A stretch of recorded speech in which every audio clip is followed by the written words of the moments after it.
Have you ever wondered what lingers in your awareness when your thoughts slow to a trickle or vanish completely? This sense of me is what remains. But what is that me? Is it real?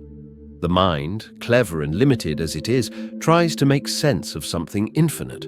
This awareness we all are. It's like seeing a reflection in a mirror and thinking, that's who I am. But what if the reflection isn't the whole picture? By exploring this me, questioning it, and shifting attention to the awareness that watches it all, something profound happens. You begin to see that the me isn't wrong, it's just a tiny part of the story. Beyond it, a sense of freedom, peace, and your limitless self waiting to be realized. A very helpful pointer is to stop and ask, who is the mind talking to? It's such a simple question, yet its implications are profound. The voice feels intimate, as though it's addressing someone. But who, exactly, is on the receiving end of this endless dialogue? And why do we mistakenly take the I thought as who we are? To truly explore this question, we must first examine what we commonly take for granted, the idea of me. This me feels solid and real, an entity at the core of all our experiences. It's the one who seems to think, feel, and live through life. But have you ever closely observed this sense of me? What is it really? When you look carefully, the answers may surprise you. Let's start by recognizing a simple truth.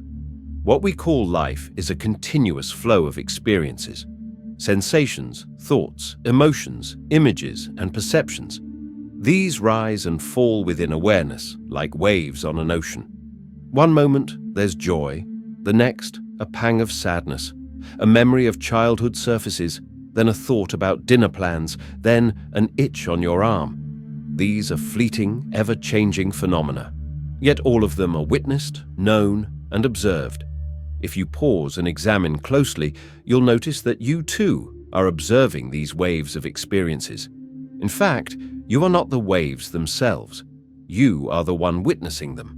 This witnessing is constant, unchanging, and effortless, even as the content of your experience shifts from moment to moment.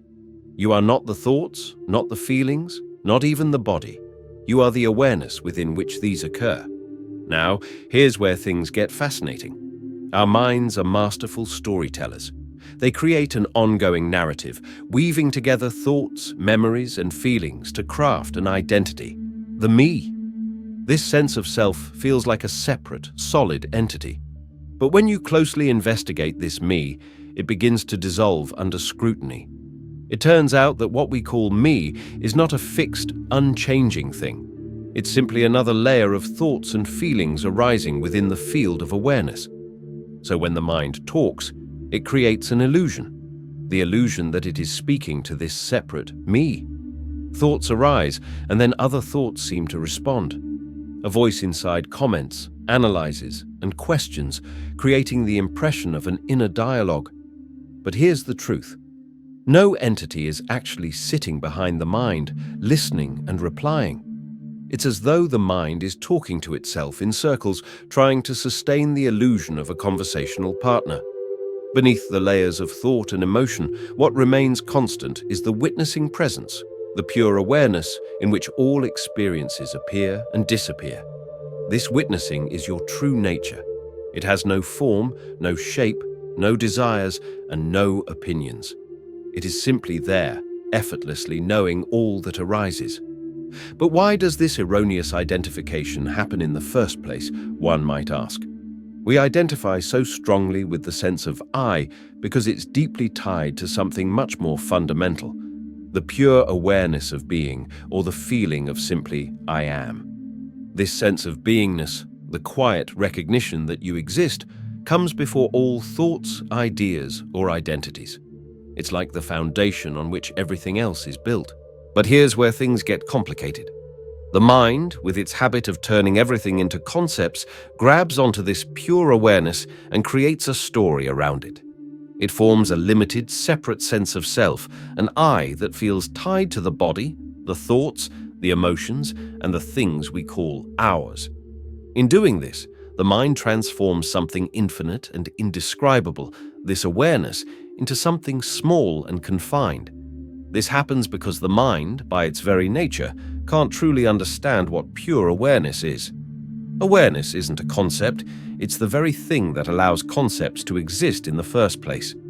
The mind, unable to leave it undefined, interprets this vast awareness through its own lens, turning it into a personal, separate self. Think about it.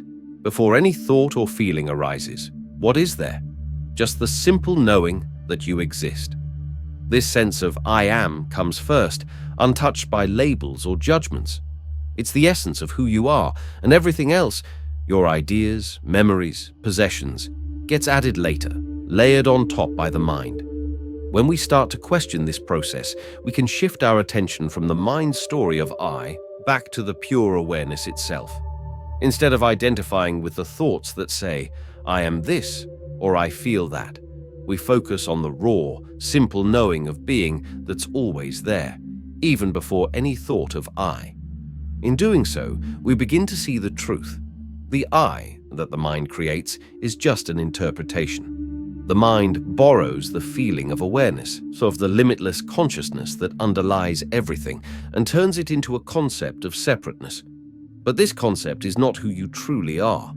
Your real self is the awareness that exists beyond all ideas, all boundaries, and all identities.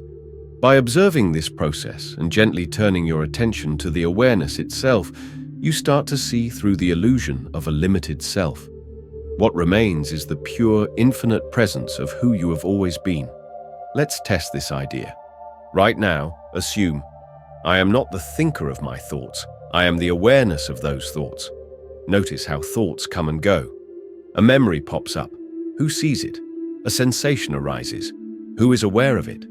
The mind may claim ownership of these thoughts and experiences, but does the witnessing itself lay any such claim? The witnessing just observes. If you look deeply enough, you'll find that the I who seems to think, feel, and act is not a real, separate being. It's an illusion perpetuated by the mind itself. When thoughts arise, try asking, who is the mind talking to? Each time, you'll find no entity behind the mind, only the witnessing. Here's the extraordinary thing. The mind talks, but it talks to itself. It produces thoughts, and then more thoughts arise to engage with the first. This internal dialogue creates a sense of self-involvement that feels intensely personal. Yet, it's all just mental activity, thoughts interacting with thoughts. The mind generates an I thought, a sense of identity, and then other thoughts seem to revolve around it. This I thought feels closely tied to our sense of consciousness, making it feel incredibly real. But when you investigate, this I thought is revealed to be just that, a thought. Like a shadow mistaken for something solid, it loses its apparent power once it is seen clearly. What remains is pure witnessing, untouched by the mental chatter. One of the mind's cleverest tricks is to claim it wants to be free of itself. It tells a story about how exhausting and endless its chatter is, how it longs for silence or peace. But even this desire, this I want to be free thought, comes from the mind. It's another mental layer. To see through this, you need to catch the subtle workings of the mind. For example, when the thought arises, I'm tired of thinking, ask yourself, who is tired of thinking? Again, you'll find no entity, just a thought about freedom arising in awareness. This inquiry exposes the mind's layers for what they are, ephemeral movements within witnessing. Pure witnessing is effortless.